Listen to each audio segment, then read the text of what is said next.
Iran एक ऐसा देश है जिसकी ताकत और सत्ता के आगे अमेरिका भी घुटने टेकता दिखाई देता है, जिसके रोब के आगे इजरायल भी नतमस्तक है। ईरान अगर चाहे तो आधी दुनिया की इकोनॉमी को चंद घंटों में मिट्टी में मिला सकता है, क्योंकि वह जहां पर स्थित है उसी रास्ते से दुनिया का 40% तेल और माल सप्लाई होता है। ईरान दुनिया की 21वीं सबसे बड़ी सैन्य ताकत है और वह आज दुनिया की सुपर पावर को टक्कर दे रहा है। यह तब है जब अमेरिका ने ईरान पर कई तरह की पाबंदियां लगा रखी हैं। ईरान की मौजूदा सरकार की स्थापना ही इसराइल का विरोध और अमेरिका के वर्चस्व को खत्म करने के लिए हुई थी। 1900 स्तर तक ईरान में पहलवी वंश का राज्य था, जिसे इसराइल और अमेरिका का समर्थन हासिल था, और उस दौर में ईरान अमेरिका का सबसे करीबी दोस्त माना जाता था।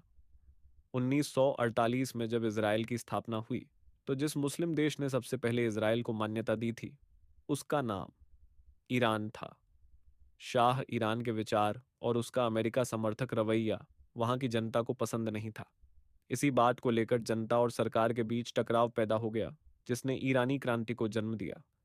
1979 में ईरानी क्रांति के परिणाम स्वरूप पहलवी राजवंश का अंत हो गया और ईरान में एक नई सरकार का गठन हुआ, जो आज इस्लामी गणराज्य ईरान कहलाती है। इस सरकार के गठन में भारत के मशहूर आलिम ए दीन रुहुल्लाह खमेनेई का बड़ा योगदान था।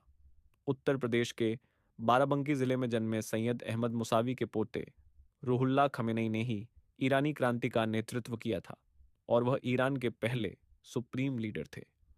रुहुल्लाह खमेनेई के सत्ता में आने के बाद ईरान कामयाबी की ओर अग्रसर था, लेकिन यह कामयाबी अमेरिका और उसके विरोधियों को पसंद नहीं थी। यही वजह है कि जब उन्होंने अपने परमाणु प्रोजेक्ट की शुरुआत की, तो उनके विरोधियों ने उनके वैज्ञानिकों को मरवाना शुरू कर दिया। अमेरिका कभी नहीं चाहता था कि ईरान एक परमाणु शक्ति बने, इसलिए उसने ईरान पर कई तरह की पाबंदियां लगा दी। लेकिन यह पाबंदियां ईरान के हौसले को कम नहीं कर पाईं और आज कुछ मीडिया रिपोर्ट बताती हैं कि ईरान दूसरा मुस्लिम देश है जिसके पास परमाणु हथियार मौजूद हैं। ईरान की सबसे बड़ी ताकत उसकी भौगोलिक स्थिति है। वह जिस स्थान पर मौजूद है, वह इलाका तेल और खनिज पदार्थों से भरा हुआ है। यहाँ तक कि इसी रास्ते से 40% तेल यूरोप और अन्य देशों तक पहुंचता है। यह रास्ता इतना अहम है कि अमेरिका ने इस रास्ते पर अपने जंगी बेड़े तैनात कर रखे हैं, ताकि कोई देश तेल की लाइन को नुकसान न पहुंचा सके। क्योंकि अगर पश्चिमी देशों को तेल नहीं मिला, तो वे एक दिन भी जिंदा नहीं रह पाएंगे। और तेल की ताकत का अंदाजा शाह फैसल ने अमेरिका को पहले ही दिखा दिया था। कहा जाता है कि लेबनान की तंजीम हिजबुल्लाह और फलस्तीनी संगठन हमास को ईरान ही हथियार सप्लाई करता है। दुनिया आज भी हैरान है कि एक शिया देश एक सुन्नी देश की मदद कैसे कर सकता है। लेकिन बात जब फलस्तीन की हो या कईबला अव्वल को बचाने की हो, तो हर मसलक और हर जात चोटी पर आ जाती है। ईरान एक छोटा सा देश है, लेकिन उसका मुकाबला अमेरिका जैसे देशों से किया जाता है। जबकि ईरान का रक्षा बजट सिर्फ 5.2 अरब डॉलर है और अमेरिका का 587 अरब डॉलर। यहां तक कि सऊदी अरब ईरान से 9 गुना ज्यादा पैसा हथियारों और पोतों पर खर्च करता है। ईरान के पास 50 से अधिक रडार सिस्टम मौजूद हैं, जिनसे समुंदर में 2 किलोमीटर तक दुश्मनों का पता लगाया जा सकता है।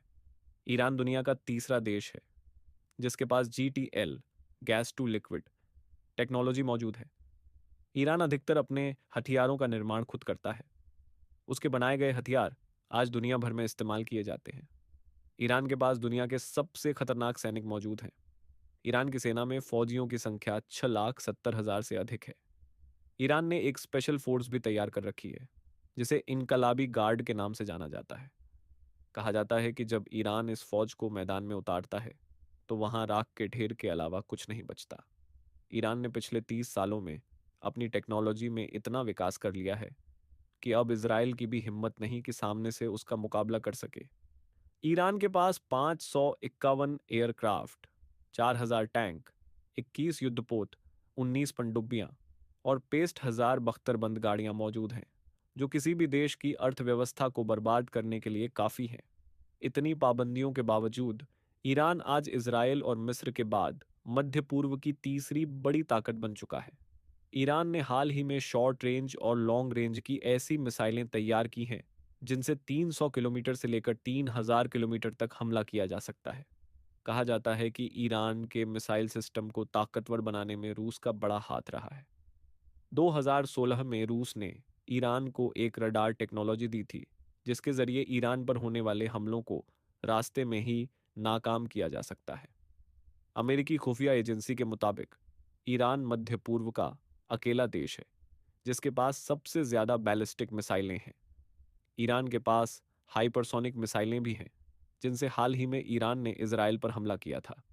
ईरान में कुछ ऐसे संगठन भी हैं जिनका निर्माण अमेरिका और इजराइल से मुकाबला करने के लिए किया गया है।